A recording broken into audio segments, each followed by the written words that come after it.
regardez ce que j'ai trouvé. Ah, c'est dégoûtant. Wow. Arrête, maman. Mais écoute, Faut pas toucher ça. aime la nature et la nature t'aimera. Ouais. Générique. When I'm gone, oh honey, though our friendship ceases from now on. Allez. Allez. Ok. Eh bien bonjour maman. Salut Fafa. Eh bonjour à vous. Bonjour à vous.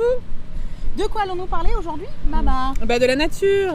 Ah oui, regardez. Cette magnifique nature. Bien sûr. On en a un bel échantillon ici aujourd'hui.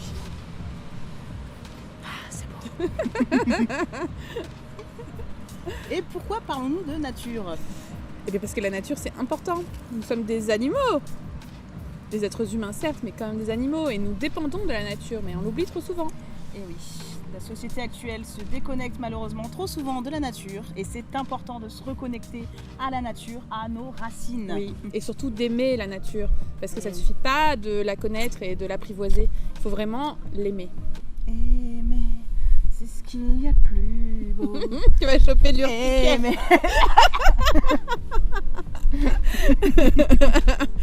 Il y a un chien qui a fait pipi sur Donc, cette plante. reconnectons-nous à la nature, c'est important, et surtout donnons le goût de la nature à nos enfants. Et oui, un enfant qui aime et qui s'intéresse et qui comprend la nature, c'est un enfant qui va respecter la nature. Et qui va vouloir la protéger. Bien sûr. Donc comment on fait concrètement avec nos enfants? Eh bien concrètement, il y a plein de choses à faire au quotidien. Donc déjà, le sortir le plus possible en promenade. Tout à fait. Donc on essaie de privilégier des environnements qui sont restés le plus naturels possible et où l'homme n'a pas forcément mis son empreinte de façon trop marquée. Donc les forêts, on évite les parcs bien tendus, etc. Si vous n'avez que ça chez vous, bien entendu, c'est toujours ça. Bien sûr. Oui, tu parlais d'empreintes, maman. Ben justement, ça c'est un bon exercice à faire avec vos enfants. Essayez d'observer les empreintes que vous trouvez au sol. Totalement. Et oui, vous pouvez même lui demander de redessiner l'empreinte qu'il trouve par terre. Et l'associer avec un petit animal, une petite figurine. Dire, tu vois, cet animal-là, c'est cette empreinte-là qu'il laisse sur le sol. Et vous pouvez même faire ses propres empreintes à lui pour qu'il voit les empreintes qu'il laisse lui-même derrière lui. Et oui, l'observation est essentielle, toujours. Oui. Observer, observer, observer. Quand on Observer. va se promener dans la forêt, on l'invite à regarder, à nommer, à décrire, à sentir, à bouger. Et ça, c'est important. Même si vous n'y connaissez rien, même si vous ne connaissez pas le nom des oiseaux qui vont passer ou des arbres que vous allez croiser, c'est pas grave. Voyez avec lui la forme des feuilles, la couleur des feuilles, le tronc est-il lisse ou rugueux, etc., etc. Et tout ça, vous pouvez le noter, vous pouvez le dessiner. Et ensuite, ensemble, vous pouvez aller regarder sur Internet notamment à quoi correspond cet arbre-là. Mais ça vient dans un deuxième temps. Dans le premier temps, l'enfant, surtout en 3-6 ans, il vit les sensations. Il n'a pas besoin qu'on le nomme, il a besoin de vivre la sensation. C'est très important. Autre chose que vous pouvez faire à la maison, prenez des fruits, des fleurs et découpez-les avec peut votre les enfant. les disséquer, exactement. Pour observer l'intérieur d'un fruit. Oui, on vous mettra un petit exemple dans l'article. Et ça, c'est très important. Et encore une fois, c'est pas grave si vous savez pas ce que vous allez voir et ce que vous devez voir. Vous découpez votre fruit et vous regardez avec votre enfant et vous dessinez, vous coloriez, vous échangez avec lui. Oui, c'est ça qui compte. C'est même beau de découvrir en même temps que l'enfant, Oui. je trouve. Ça va lui donner envie à lui aussi de découvrir la nature. Ça va ouvrir sa curiosité. Oui, bien sûr. Et la vôtre par la même occasion.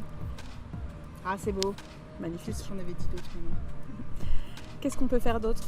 Ah oui, vous pouvez aussi prendre des graines et les faire germer. Il y a beaucoup de plantes qui germent très facilement, ne serait-ce que prendre un oignon, vous le mettez de côté et il va pousser tout seul. Et oui. Et comme ça, vous pouvez montrer à l'enfant les racines, les tiges, le processus qui se passe quand une plante pousse. Et ça, c'est très intéressant et il va apprécier. Si vous avez la chance d'avoir un extérieur, vous pouvez l'impliquer dans le jardinage, dans la tonte, dans le potager.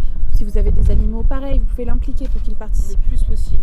Et c'est important aussi de lui montrer la richesse de la nature, tant au niveau des plantes qu'au niveau des animaux. Montrez-lui des animaux surprenants. Il y a plein d'animaux super étranges pour nous. Oui. Montrez-lui la diversité. Voilà, le plus de diversité possible. La nature est riche. On ne se bande pas à la vache et au mouton. Voilà. Et au chat. Allez le plus C'est bien loin aussi. possible. Mais même vous pouvez découvrir des animaux que vous aimez bien. Totalement. Que vous ne connaissiez pas. Donc voilà, en conclusion, il y a énormément de choses que vous pouvez faire en rapport avec la nature, avec votre enfant. Et pour plus d'informations, vous pouvez lire l'article qui sera associé à cette vidéo. Bien sûr. Vous pouvez également vous abonner et vous pouvez également nous poser vos questions par la page internet Ce qu'il faut. Toujours. Toujours la même. Allez, Au revoir. Au revoir. Nous allons nous promener dans les bois. Oui, bah attention parce que j'ai pas envie de choper de l'urticaire. Promenons-nous dans les bois pendant que le loup n'est pas. Je